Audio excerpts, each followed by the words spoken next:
Coming up on this edition of Carolina Insider, there's something in the water in Lexington County and is affecting many local businesses. USC's student government is advocating for a seat at the table. But first, breweries are a growing trend in the nation.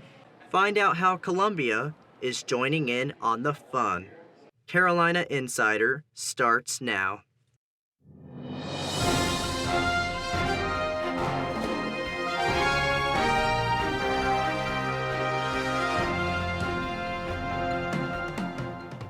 Hello, and thank you for joining us. I'm Corey Michael Peeler. We begin today with big development news. A group working with the City of Columbia has announced that it will soon begin renovating the historic former Bull Street Mental Hospital. The Virginia-based group will be turning the Babcock building into more than 200 apartments, along with a dog park, exercise facilities, and more. According to the state newspaper, the first phase in development should be completed by the end of 2021. The City of Columbia is also tapping into growth elsewhere, the craft beverage industry. River Rat Brewery is one of more than 10 craft breweries to open here since 2013, and it's part of a national trend. According to the Brewers Association, there were more than 7,000 craft breweries across the U.S. at the start of 2019, and that number is rising. Patrick North is a taproom manager at River Rat Brewery and has been a part of this growing industry for more than 20 years. Dogs, kids, families, just the beer is the kind of thing that just brings people together. And the brewery boom is not stopping. A new brewery, Savage Craft Ale Works, expects to open its doors in May 2020 in the former West Columbia City Hall.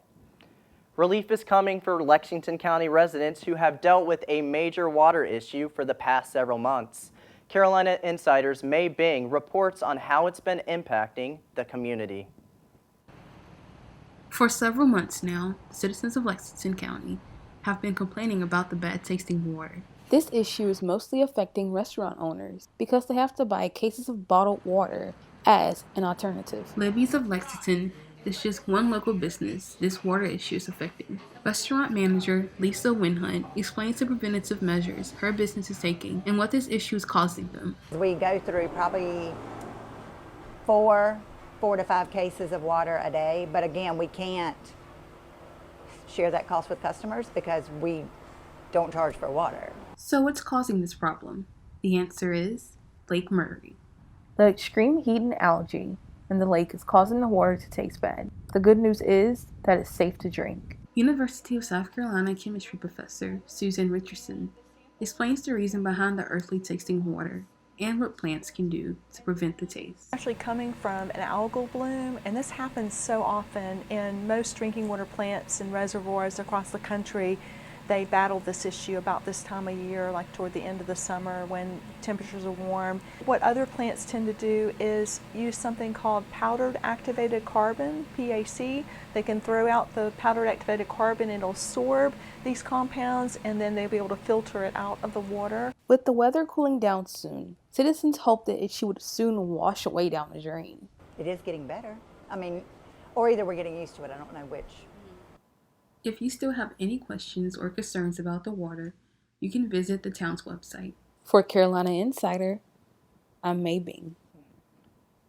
Back in campus news, student government is lobbying for a vote on USC's Board of Trustees. According to the Daily Gamecock, the Student Senate has voted in favor of a resolution that would allow the student body president to vote on behalf of students at all USC campuses. Though student government is in favor, the state legislature holds the power to grant voting privileges. The State Senate Education Committee is meeting tomorrow to discuss this possibility. It's homecoming week here at USC, and we have a look at the week of festivities. Here with today's Carolina calendar is Chloe Rafferty. Chloe? Thanks, Corey. Instead of a traditional parade this year, the Homecoming Commission created a new way to show off their Gamecock pride. You may have noticed the colorful showcase this week on Davis Field. Members of Greek Life and other organizations came together this past weekend to build their designs for dynamic displays. This year, the new tradition is created around the theme of Power of the Paintbrush. Homecoming events will be going on all week on campus. Spurs and Struts will be tonight at 7 p.m. in the Columbia Convention Center. Tomorrow at 9 p.m. will be the U of Scream Haunted House in Blatt PE Center. And Friday evening at 5 p.m. will be Carolina's Got Talent. For more information, you can visit the Russell House website. Back to you, Corey. Thank you, Chloe. That's it for this edition of Carolina Insider, a student production here in the Kennedy Greenhouse Studio in the School of Journalism and Mass Communications. Thank you for joining us. We'll see you back here on Friday.